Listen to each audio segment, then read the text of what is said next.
online platforms for 2 years and still get tripped up once in a while. We do. Are we ready to begin? I think so. Excellent. Okay. So I think Bongiwe will quickly introduce Dean Taylor. I will wait for her. Thank you.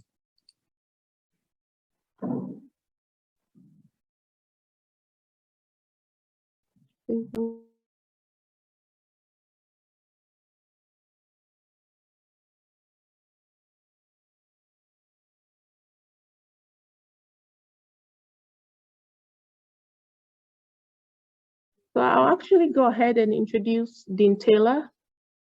So thank you once again to all our attendees, and a special thank you to Mr. Strive Masiyiwa for honoring our invitation.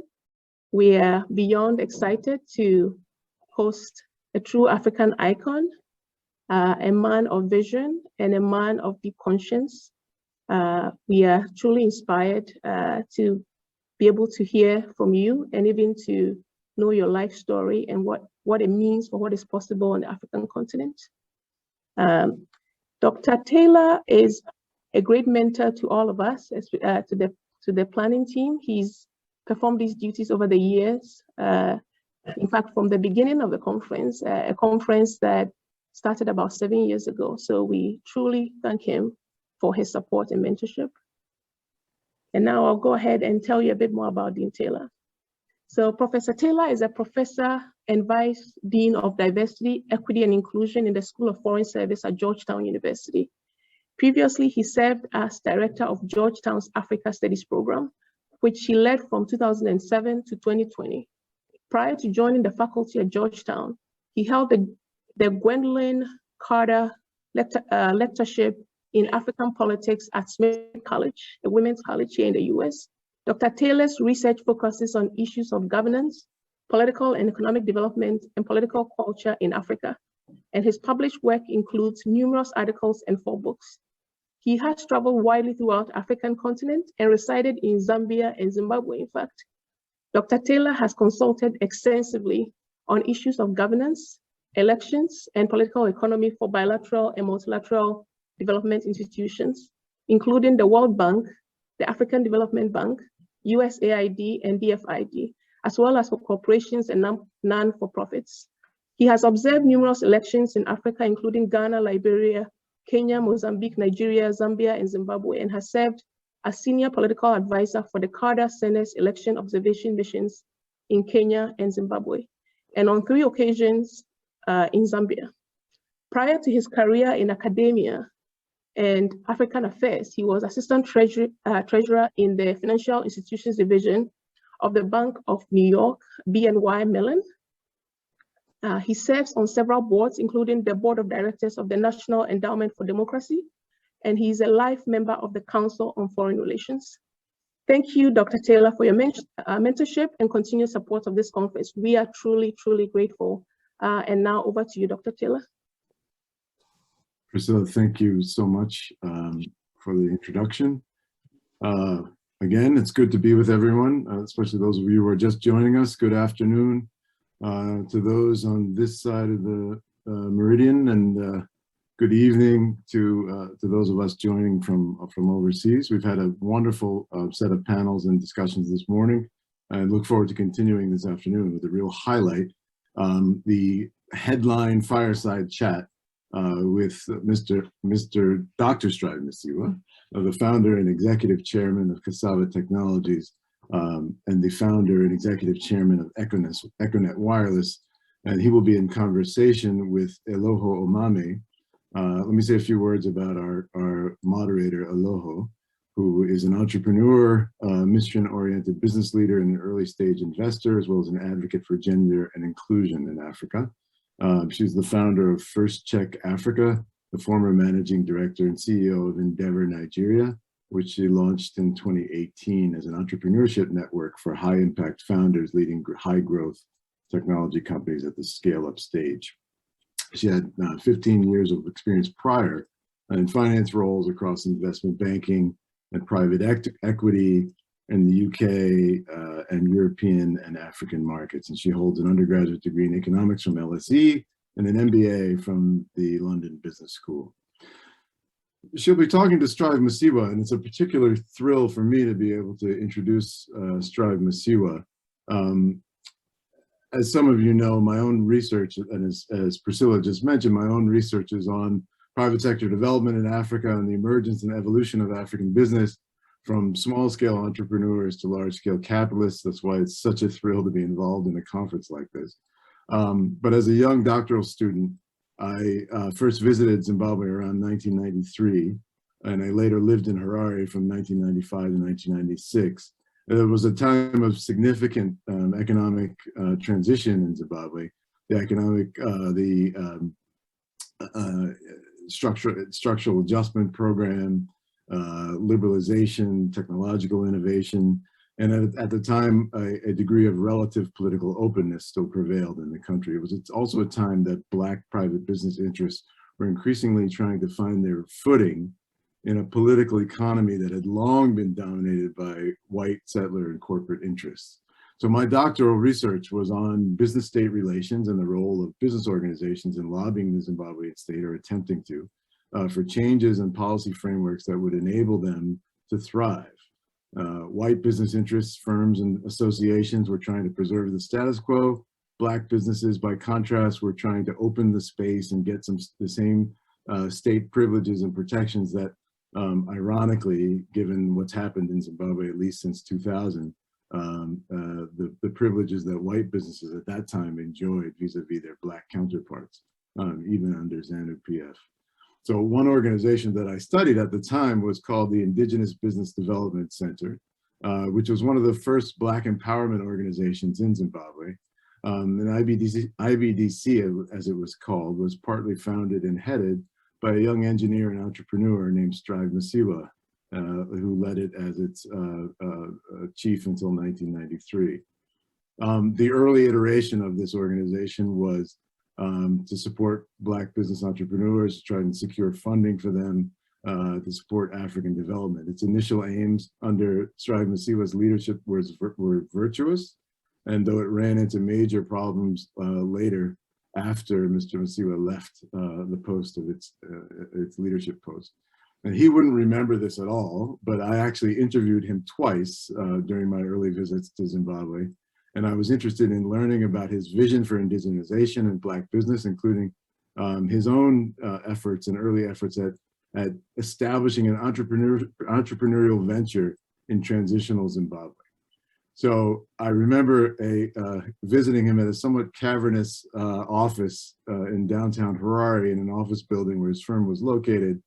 But I remember just 3 people in the office at the time in this rather large space: a colleague, an administrative assistant, and Strive Masiyiwa himself.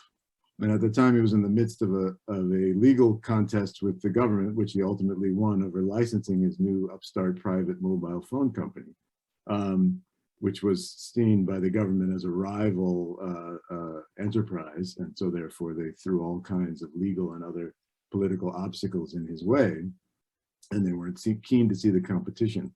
But at that time, Zimbabwe courts were surprisingly independent, and around 1996, they ruled in Mr. Masiyiwa's favor. And in fact, I still have a copy of the newspaper editor, Trevor Ngube's Financial Gazette newspaper, with a picture of him and Strive Masiyiwa on the cover, holding very large mobile phones at the time, triumphantly after the court's decision, although it took several years before the government finally conceded and stopped thwarting his efforts to establish the company. So that company became Econet, whose Zimbabwean subsidiary, ironically enough. Econet Zimbabwe today is the largest mobile network in Zimbabwe. But the parent company, Econet Global Limited, is a diversified group that has operations all over the world, and boasts Africa's largest independent fiber network, totaling more than 100,000 kilometers. The business has grown to an entire ecosystem of digital solutions designed to bring technology to the people and businesses who need it. And I feel like it was really fascinating to see some of these conversations at their birth 30 years ago. Strive Masiyiwa, as you all know, is one of Africa's most respected business leaders. He is the founder of Econet Group, which comprises today the Cassava Technologies and Econet Wireless. He serves on numerous international boards, including Unilever, Netflix, National Geographic Society, the Global Advisory Boards of the Bank of America, the Council on Foreign Relations, Stanford University, the Bloomberg New Economic Forum, and the Prince of Wales Trust for Africa. He is also a member of the U.S. Holocaust Memorial Museum's Committee on Conscience, and he served 15 years on the board of the Rockefeller Foundation. He's a humanitarian and a philanthropist. He was appointed in May 2020 to serve as an African Union Special Envoy to help coordinate private sector efforts in combating COVID-19. He led a similar effort to fight Ebola in West Africa in 2014 and 2015. He served on the African Union Reform Task Force that facilitated the emergence of the ACFTA, which was discussed in one of our panels earlier, and the creation of the Smart Africa Digital Transformation Initiative. He served as co-chair of the Pathways for Prosperity Commission for Technology and Inclusive Development, headquartered at Oxford. He co-founded with the Gates, Rockefeller, and Rockefeller Foundations, and with Kofi Annan, an initiative to help 400 million African smallholder farmers known as the Alliance for the Green Revolution in Africa, later becoming its second chairman. And he was honored for this work with the Norman Borlaug World Food Prize medallion. He's engaged in numerous other initiatives at the intersection of business, humanitarianism, and philanthropy, and has been widely and deservedly recognized for this work. In 1996, Masiyiwa and his wife Tsitsi co-founded what is today called the Higher Life Foundation, which has supported the education of over 250,000 orphaned, vulnerable, and gifted children across Africa, as well as supporting health, disaster relief and preparedness, and rural transformation programs across the continent. He's given back in so many other ways, serving as a mentor to the next generation of African entrepreneurs, including by being at a conference like this today. And his plaudits, his academic plaudits are many. Indeed, he's Dr. Masiyiwa, having received several honorary doctorates, including from Morehouse, Yale, and Nelson Mandela University, and Cardiff University. And he's an honorary fellow of the African Academy of Sciences. He holds a Bachelor of Science in Electrical and Electronic Engineering from the University of Wales. He is now based in London. We are so privileged and pleased to have him with us this evening. Thank you for spending your time with us. Let me joined by our moderator, Eloho Omame. Welcome, Strive Masiyiwa, to the Georgetown African Business Conference, and thank you so much for being here. No, thank you. Thank you for those kind remarks. I was wondering who you were talking about there until I remembered you visiting me. So wonderful to see you again. I have something in common with my grandmother, who died at the age of 106. We have fantastic memories. So thank you so much for those wonderful remarks. Excellent. So if I may go ahead. Hello, everyone. Good evening or good afternoon, wherever you are in the world. Welcome to Georgetown ABC's Headline Fireside Chat with Dr. Strive Masiyiwa, founder and executive chairman of Cassava Technologies and the Econet Wireless Group. Dr. Taylor has already introduced me. My name is Eloho Omame. I'm a co-founder and general partner of First Check Africa, which is an early-stage venture capital firm that invests in technology startups founded or co-founded by women across the continent. I'm honored to be in conversation with Dr. Masiyiwa today, who I'm certain that everyone in our audience is already familiar with. And if you're not, Dr. Taylor just gave a wonderful rundown of Dr. Masiyiwa's life's work. And so, that's great because we can sort of dive into a wide-ranging conversation in the limited time that we have together. Before I jump into the conversation, just to set a bit of context, Dr. Masiyiwa and I will speak for 15 to 20 minutes on the topics of technology, entrepreneurship, leadership, and philanthropy. And then we'll move to Q&A from the audience. That part of the conversation will be moderated by Priscilla Mensah, who's one of the co-chairs of the 2020 Georgetown Africa Business Conference. So without further ado, let's get into it. Good evening, Dr. Masiyiwa. Thank you so much for taking the time to speak with me today. Thank you. So you've built, operated, and invested in major technology infrastructure in Africa for over 40 years. from mobile telephony with Econet Wireless, now in more than 20 countries worldwide, to data centers, cloud security, fintech on the continent under the Cassava Technologies umbrella. From a multiplier effect standpoint, the infrastructure that your companies provide contributes to a platform that powered, close to $5 billion in investments for technology startups in Africa last year alone. On its website, Cassava Technologies states its vision thus: a digitally connected future that leaves no African behind. That's obviously very inspiring. I thought perhaps we could start this evening with you painting a picture for us and for the audience of that future that leaves a digitally connected future that leaves no African behind. When will you know that you've been successful? How will you know when it has arrived? No, that's very kind of you. When I was 32, and as Dr. Taylor was reminding us all, and I established Econet, I wrote the mission statement of Econet, 1993. And I said, our mission is to provide telecommunication services to all the peoples of Africa. And later on, when we were we had to appear before the Constitutional Court of Zimbabwe in our request of the monopoly of the telephone company removed, the public telephone company. Yes. I had to file an affidavit explaining why. And I said, being an engineer, I am always most comfortable with numbers. So I said, well, 0.7% of the African population at the time, 1993, had access to a telephone. And I said that 75% of the African people in 1973 had never heard a telephone ringing. Wow. And I said to the judges, this is unacceptable. And I just want to help change this. Of course, today, I was doing a calculation just on Zimbabwe because actually my lawyer said, Strive, you can't go in and say your mission is to provide telecommunications to all the people of Africa. You must say, this is the Zimbabwean court, say 75% of the people of Zimbabwe. I said, okay, so I made the amendment specifically for them, but I kept in my heart where I wanted to go. But where are we today? Our company in Zimbabwe provides telecommunication services to 90% of the population. Okay, so the mission was accomplished.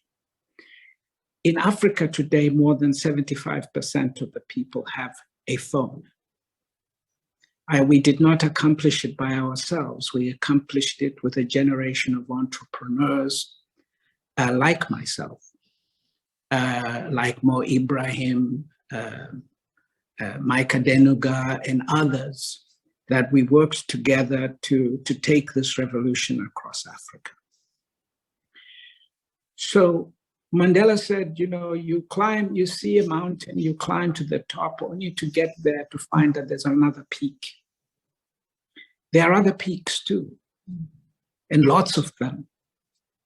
And they will require your generation to climb them.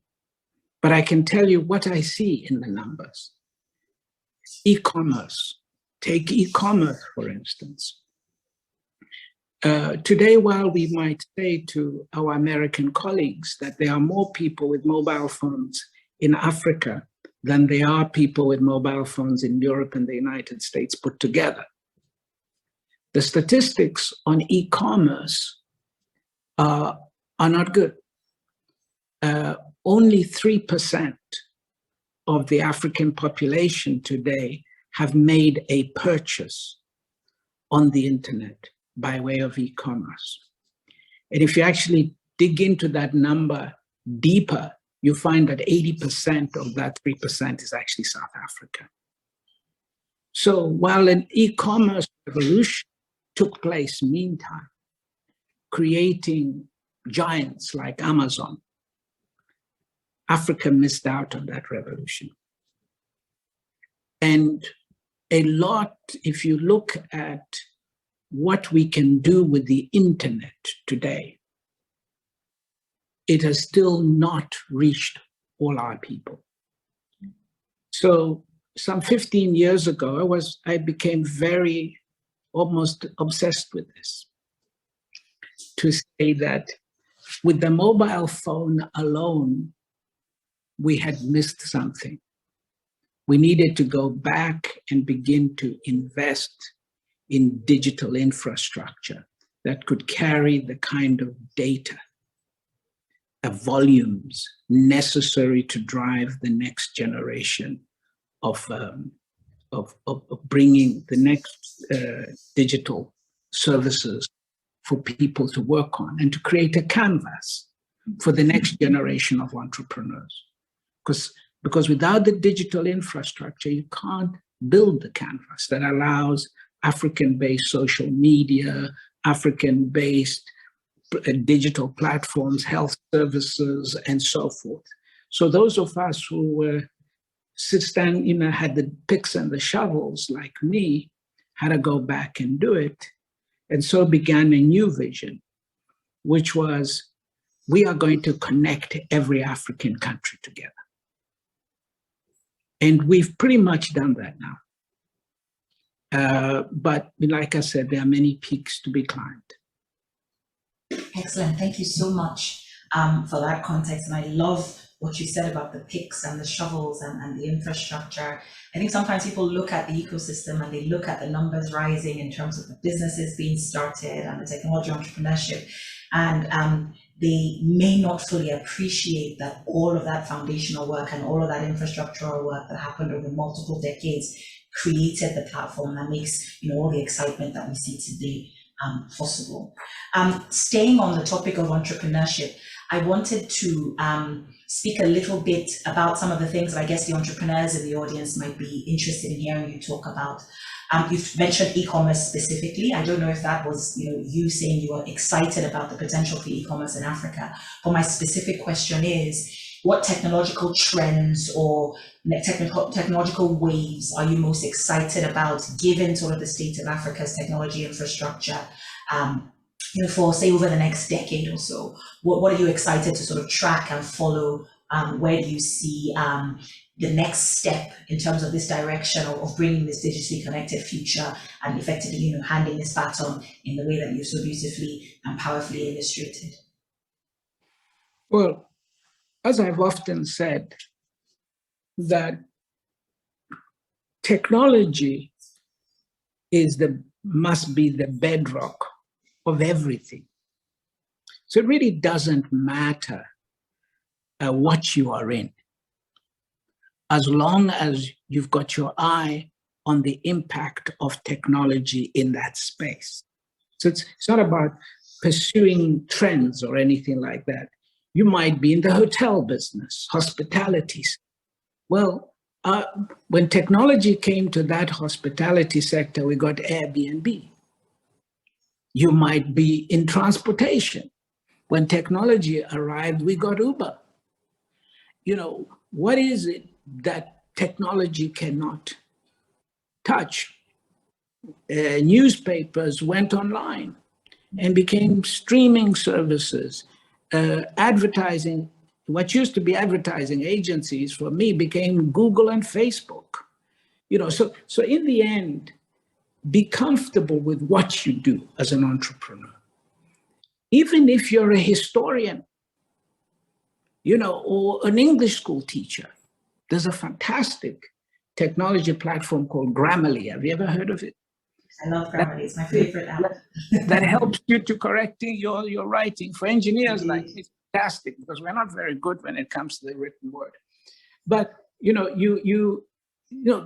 who would have thought that something like that would come up? So you could be a writer, you could be an artist.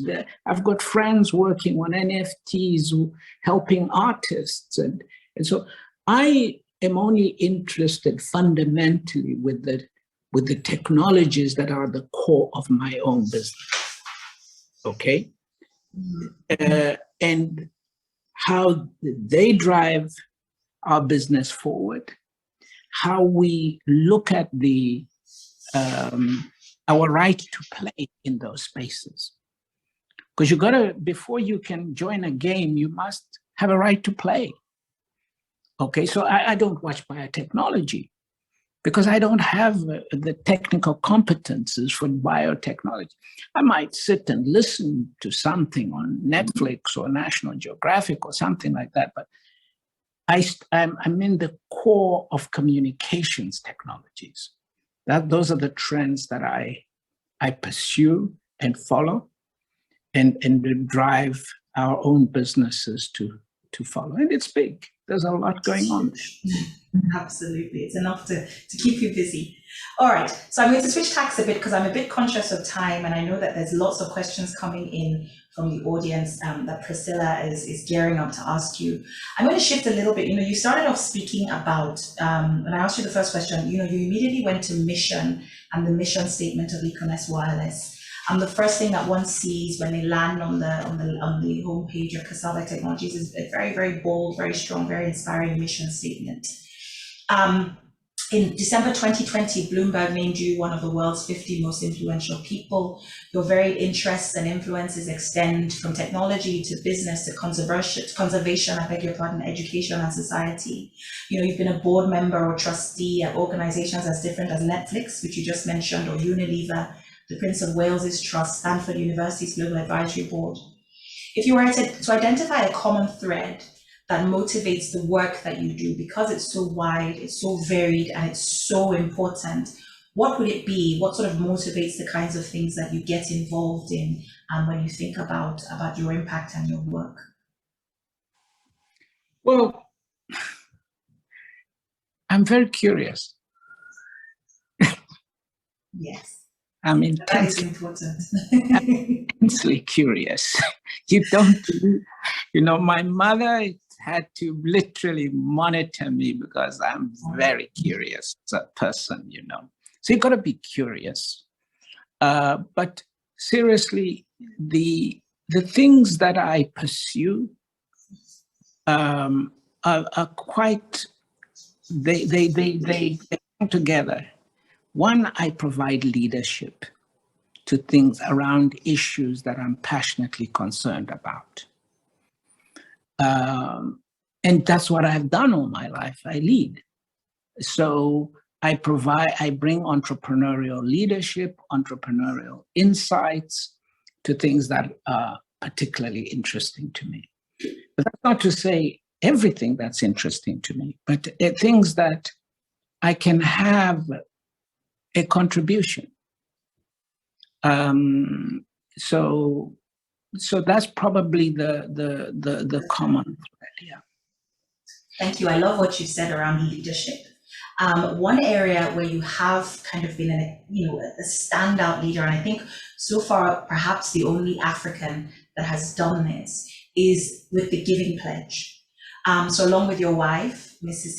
Masiyiwa, who's an active philanthropist herself, you signed the Giving Pledge, which is an initiative by Bill Gates and Warren Buffett. For anyone who doesn't know, the Giving Pledge is a promise by the world's wealthiest individuals and families to dedicate the majority of their wealth to charitable causes. And as part of the Giving Pledge, you, Dr. Masiyiwa, you've committed to give not less than 50% of the funds that you and your family receive from your family assets through charitable donations and philanthropy.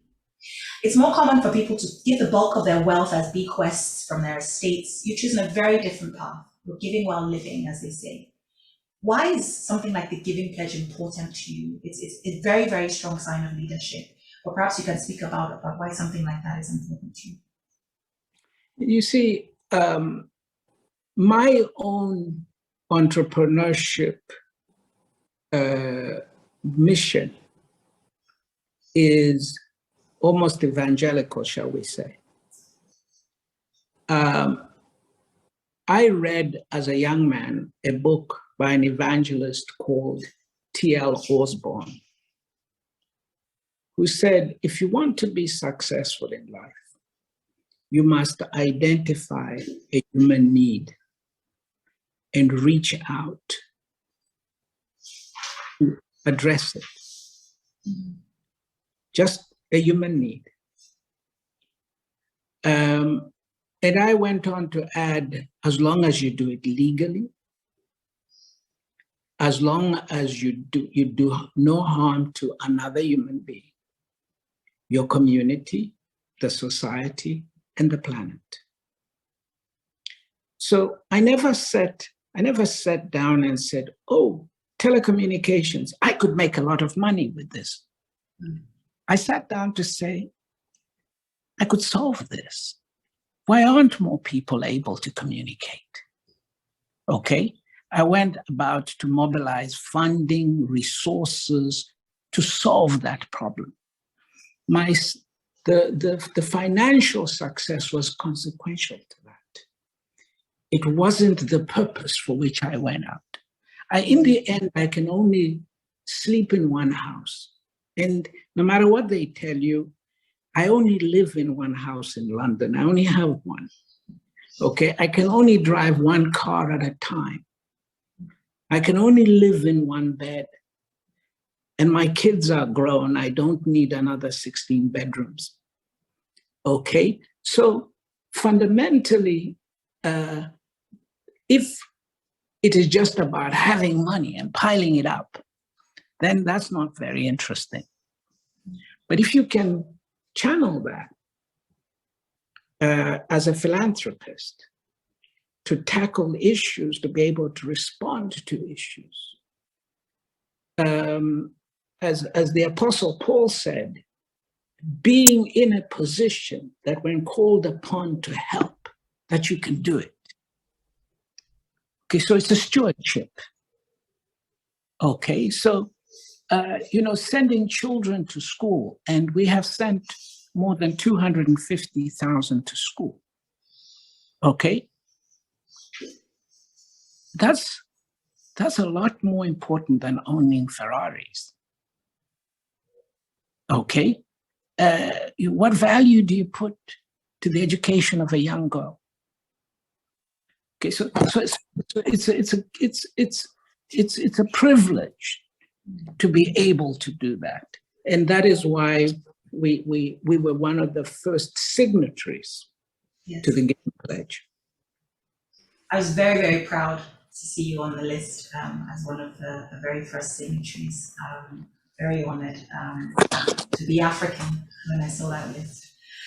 Okay, so my very last question, we only have about 3 or 4 minutes more before I'm ushered off by the Georgetown team. My very first question is actually on this point of stewardship. And again, your work being wide-ranging. You said you are a technology person, but you spend a lot of time outside of the technology sector, in leadership roles there. I noticed from my research that the healthcare industry, for example, so you've talked about, sending 250 children to school, so that's very visible, the work around education. But actually, I've noticed quite a lot of work around the healthcare industry, even in terms of where you personally spend your time outside of course, the financial work and the financial effort that you make. So that seems particularly close to your heart. In 2019, when there was a cholera outbreak in Zimbabwe, you donated $10 million to the country. You pledged $60 million to be used to build resilience against the disease. In 2020, you were appointed special envoy to the African Union for the COVID response by President Cyril Ramaphosa.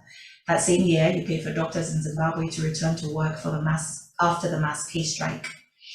I actually want to come back and ask you a question that's both healthcare and entrepreneurship.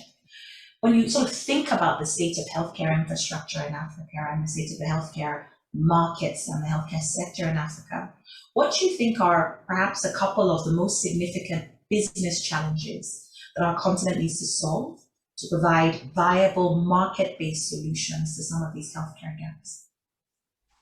Well, in terms of our own family foundation, which is run by my wife, we don't have healthcare as a fundamental area of interest. Mm-hmm. We're very much focused on education and livelihoods, entrepreneurship, because we believe that if you spur Africa's entrepreneurs, the young generation, you will transform this continent in more ways than anything. But agreed. The thing is, I respond to health-related disasters from a leadership perspective. Okay, I could not sit and watch 4,000 people die in Zimbabwe from cholera, a medieval disease. That's just not acceptable. I respond. When there was a cyclone, I can't sit and watch. To whom much is given, much is expected. Much is expected. Yeah, and I have been given a lot. So I will respond.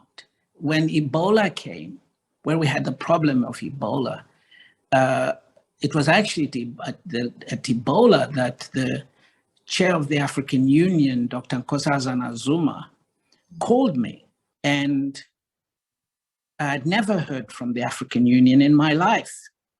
And she said, I want to come and see you.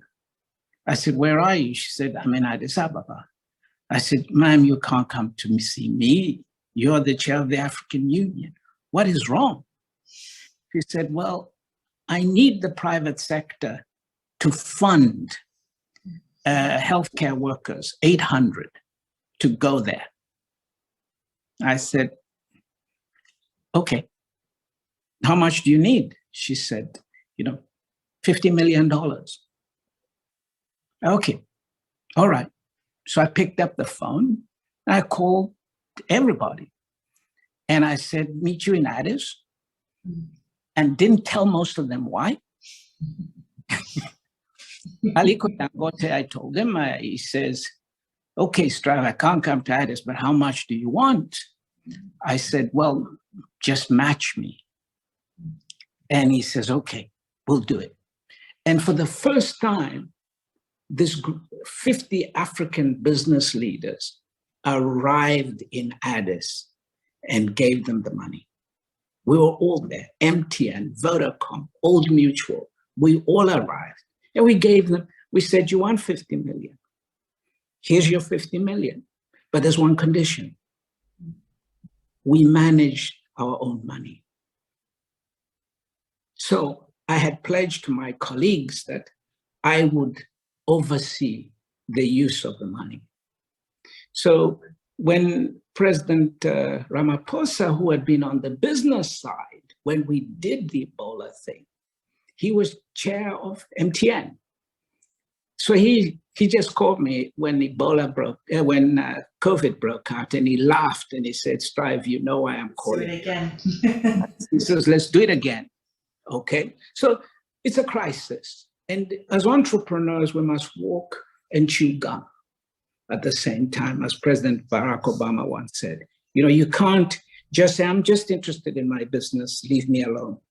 Okay, there are crises in your society, in your community. You don't have to wait until you're big. There are children who can't cross the street because cars are moving too quickly. Go there and put something. This good entrepreneurship around Africa. Excellent.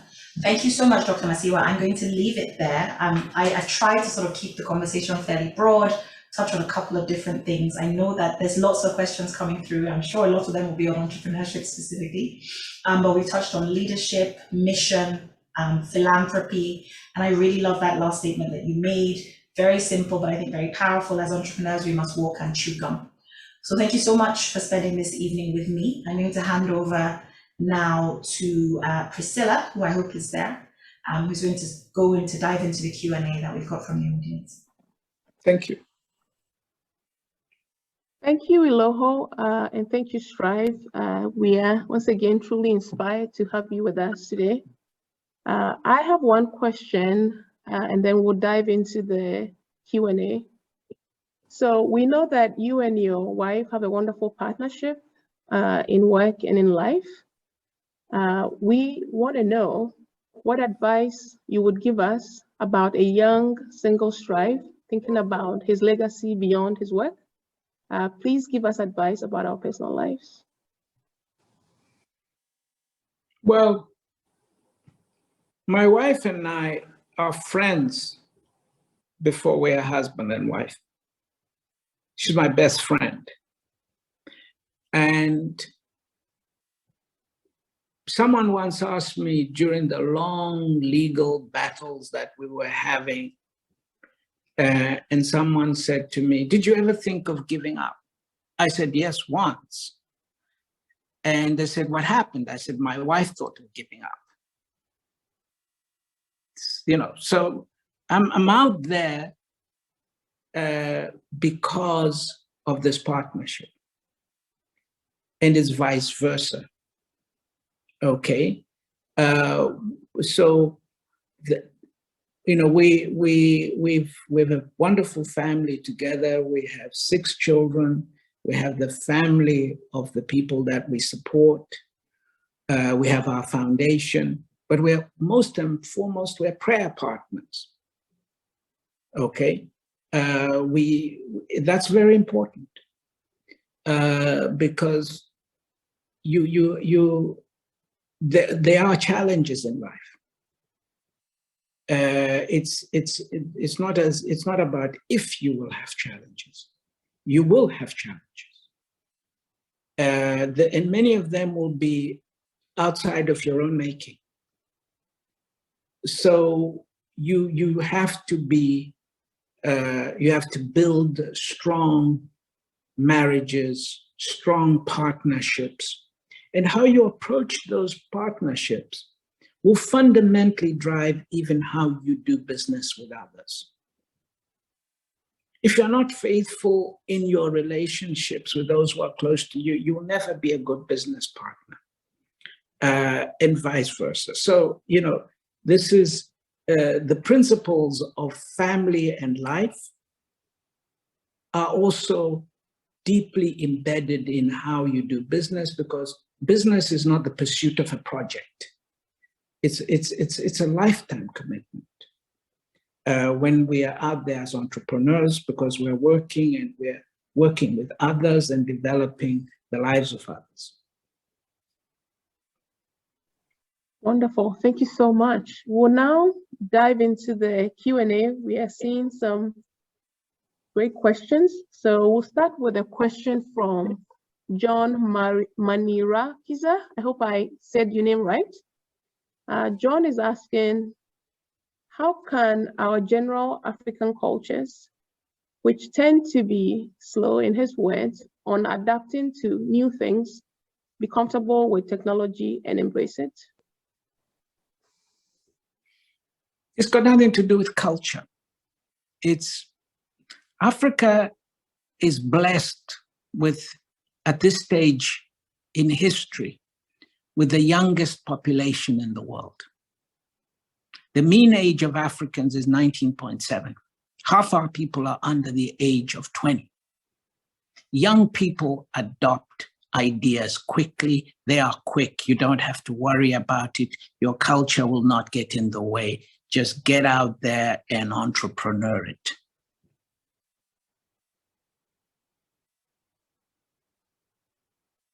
So there you have it. It's the future of Africa, Africa's young people. That's the answer to that challenge. We'll go on to the next question, which is also a great question, maybe a bit more political. So I will rephrase it a little bit. The question is on Africa's relationship with China. And I think, Strive, if you could speak to us about how Africans should look at that relationship. The relationship between Africa and any part of the world is important because we're in a global community, okay? We must never allow ourselves to be divided on who we become friends with. I am your friend, I can have another friend. I build my life on that. But we must also at all times go into those relationships with open and constructive objectives of our own. I believe that the relationship between China and Africa has been a good relationship over the last 20 years. If you look at the growth of that relationship, the level of trade that we have got, it's a good relationship. Now, does China have a good relationship with other people? That's between China and them. But they have a good relationship with us. We have a fantastic relationship with the United States of America. It's one of our best relationships. We have deep cultural relationships. Our cousins live there, okay? We love America. We play, we take, you know, it's a different relationship. We have a relationship with Europe, sometimes difficult, sometimes painful, but in the main, it's a good relationship. And we must continue to build deep, constructive relationships with other nations for the African agenda, not for the agenda of others. Wonderful, thank you. I will now ask a question which I think is also topical these days, especially with the supercharged introduction of PAP-SS from the African Continental Free Trade Agreement. So Kweku Prempe asks, how can we convince Africans to spend their money on African businesses? In other words, how do we integrate Africa's economies? How do we supercharge that process? Well, you know, a few years ago, after I finished work with Dr. Nkosazana Zuma on Ebola, she became so excited about what you could do working with the private sector. So I think helped in that respect. So I was then invited to work on the AU reforms by President Kagame and Dr. Nkosazana Zuma. So I was on a task force that worked for a number of years, reviewing how the African Union works and how we could use it to take Africa to the next level. And of course, trade was my own area of interest, was my own passion area. And with my colleagues like Dr. Kaberuka and others, we drove the initiative that led through to the creation of the Africa Free Trade Agreement. Because Africa needs to trade with Africa. And there are many barriers to that. Some of them due to historical context around communications, around infrastructure, around policies, and so forth. So it's going to be a long road. But there's one thing about Africa, we have always had the vision to work together. So we've made a start, but it's an area that your generation will have to pick up. Like someone said, you know, we've got our eyes on the stars, but we've got our hands on the plow. Okay, if we just walk with our hands in our pocket looking at the stars, we're a bunch of dreamers. But if we do it holding the plow, we're entrepreneurs. Wonderful, wonderful. I will switch a little bit back to leadership and inspiring the next generation of Africans. I wonder, with the insights that you get with your relationships with government leaders, with business leaders, your work on various boards, including a lot of schools, a lot of well-known tertiary institutions around the world. I wonder, when you think about your life and you look back, what ventures would you pursue now? What is interesting to you? What would you tell people who want to be entrepreneurial to think about? What excites you and inspires? Well, before I'm an entrepreneur, I'm an engineer. Okay, I trained as an engineer. I want to see more engineers, particularly women engineers. Okay, I get excited. I'm into science and maths. Okay, I love the arts. And Africa has a great tradition around the arts. But if we're going to compete with regions like China, in the United States and the Silicon Valleys of this world, we have to get our kids those who can do it, excited about maths and science. Okay, so I'm excited. I'm excited about what you can do with artificial intelligence and the metaverse and all that stuff, because at the heart of it, I'm an engineer, okay? But you can be, Jack Ma was an English school teacher, and he created one of the greatest companies in the world. So don't think I have despised you if you are not an engineer, but I hope you understand that we have to compete in this space. The greatest wealth of our generation is coming out of the exploitation of technology and innovation in every sector. So it is important that, but I wouldn't change anything because I'm what I was good at, which is being an engineer. Wonderful, wonderful, thank you. I think a close follow-up and a question that is on the minds of the organizing team as we plan this conference is the theme of scalability, scaling ventures, doing things beyond the very successful local model. So within Africa, we see very high rates of entrepreneurship. You go to Accra, Ghana, you go to Makola Market, and you see women just hustling it out in the hot sun. Africans have the drive to take charge of their lives, I think, across the board.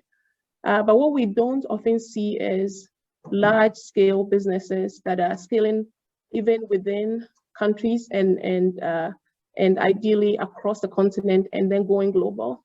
So you've done that, and you are doing it with Cassava Technologies. You are building the infrastructure with Cassava Technologies to set up Africa's, very exciting technological startups, to really have that infrastructure to be able to scale. And I think a lot of these technology startup founders have that ambition.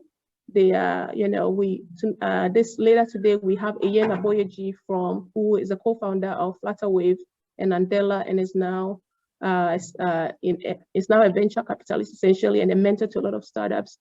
I know he's all over the continent. So I think the young technology visionaries really get it and they want to do it. But we have so many entrepreneurs across Africa that what do you think is the key to unlock scalability thinking, and what is getting in the way of our businesses scaling from those local models? Well, as you know, I've spent the last 8 years running a Facebook platform for young entrepreneurs. And I closed the class on Monday.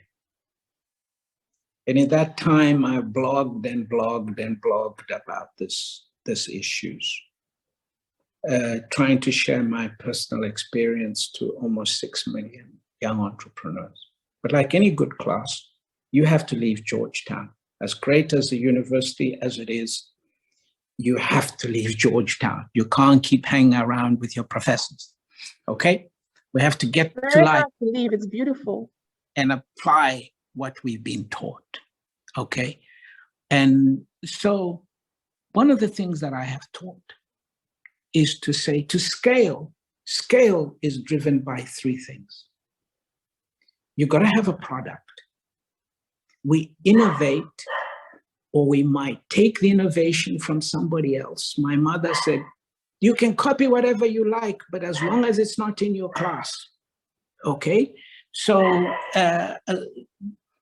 we have to be fast followers. We need a generation of entrepreneurs to take on from our mothers. And we are your fathers. You've got to stand on our shoulders and go to the next level.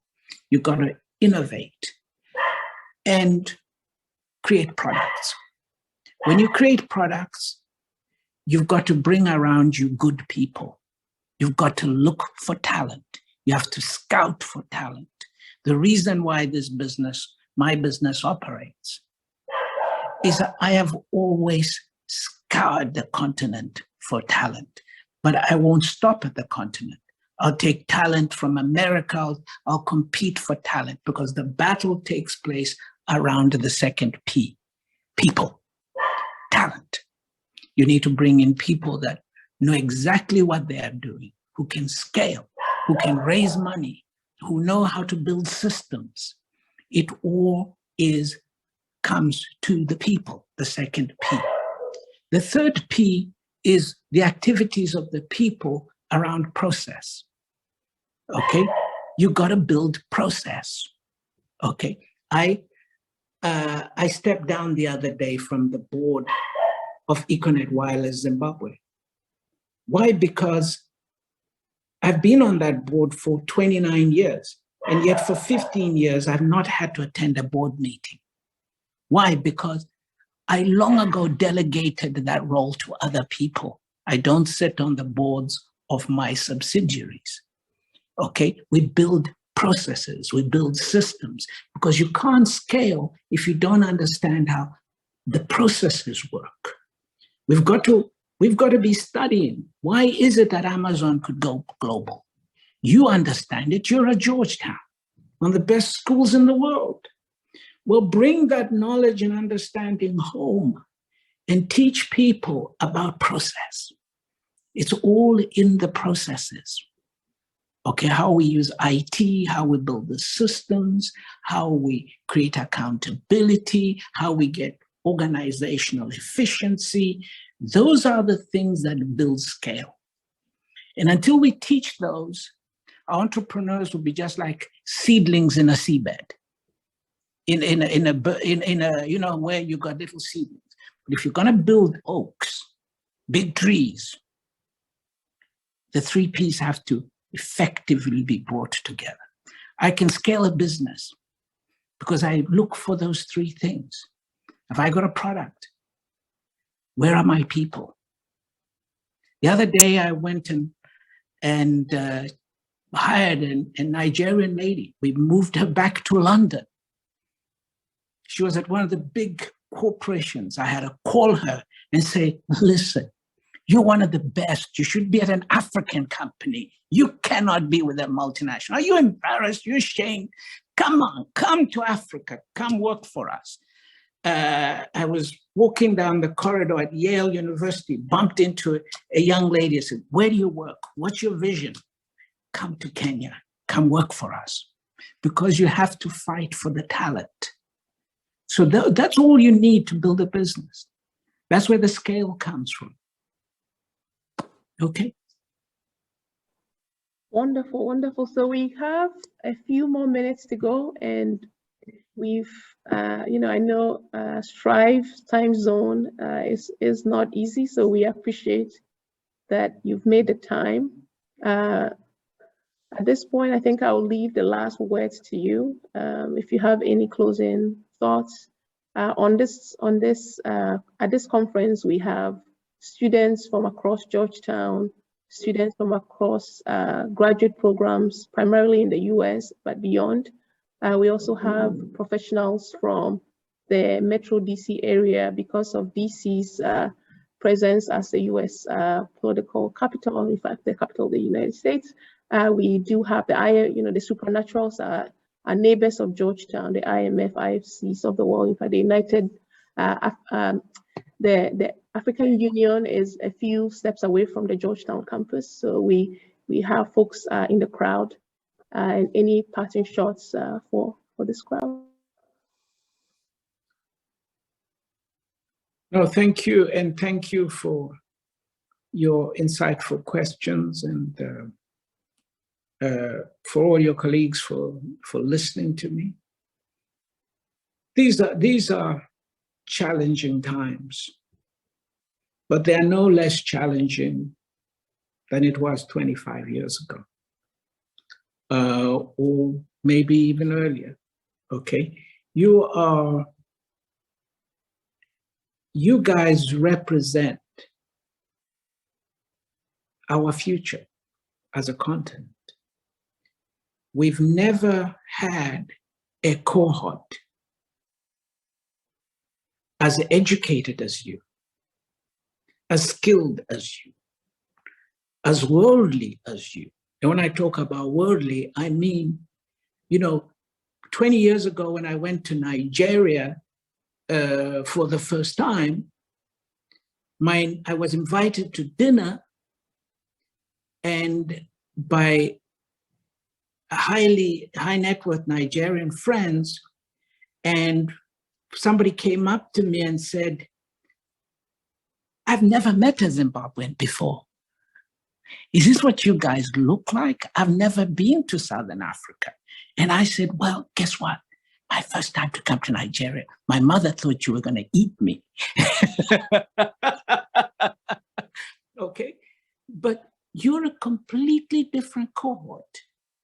Okay, you are the best, the most educated.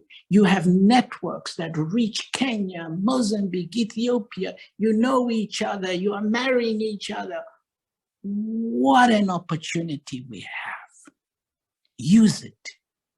Use it to transform our continent, and use it to put it in its place. Our continent is twice the GDP of Russia.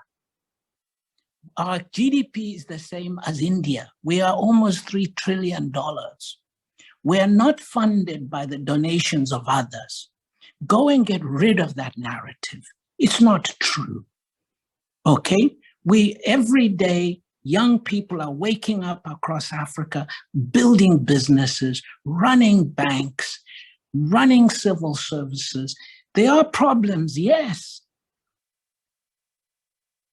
Who hasn't? There's a war in the middle of Europe now, so don't tell me about war. We haven't stormed any borders for a long time, okay? So there can be disputes, and I'm not here to talk about anybody's dispute. All I'm saying is stand up straight, let's go home, and let's do the best we can for the next generation. Thank you so much. And thank you so much. And I think with that, I will pass it on back to Dr. Taylor to say a few words to Strive. Well, Datenda, I can't say anything other than extreme thanks. I was, as so many people have said in the chat, they're inspired by what you have had to say to this group, not just to the young people, but to the old people like me as well, about the potential for African development, for African business, for the kinds of work that will inevitably move the continent forward. I have to say that I've been part of this, the Georgetown African Business Conference since the founding in 2016. And this was easily the most inspiring and thought-provoking presentation that we've had. I want to thank you so much for your time. It's wonderful to see you again after 30 years, and to have the chance to even to share the platform briefly with you is an honor for me. Indeed, for all of us in the audience. So thank you so much. I promise to visit you. We'll come and do a town hall at Georgetown. You know, one of my town halls where you guys provide the room, we'll set up a town hall and we will reach out and we will talk and we will chat. And I hope to reconnect with Dr. Taylor. I will come because my curiosity is with explorers and I'm on the board of National Geographic Society. So I will come and we can maybe have some time together. But once again, thank you for inviting me and continue the good work. God bless you all. And you. Look forward to seeing you. Super. Thank you. Thank you, Dr. Taylor. That was wonderful. Thank you. This is as you guys know, this is the main stage for the conference. So we will be back on this stage after our breakouts. So we are now moving to breakouts that will cover, panels that will cover agriculture and technology. So stretch your legs, get some water, get over the Zoom fatigue, and come back on the links for the breakouts that are in the program. The program is now on the Eventbrite page if you're struggling to find it. And it's also in the emails that have been coming to you today. So thank you once again, Dr. Taylor, and we look forward to seeing you back here at 3 o'clock, so in about an hour, for a keynote speech from Ian Aboyeji. See you soon.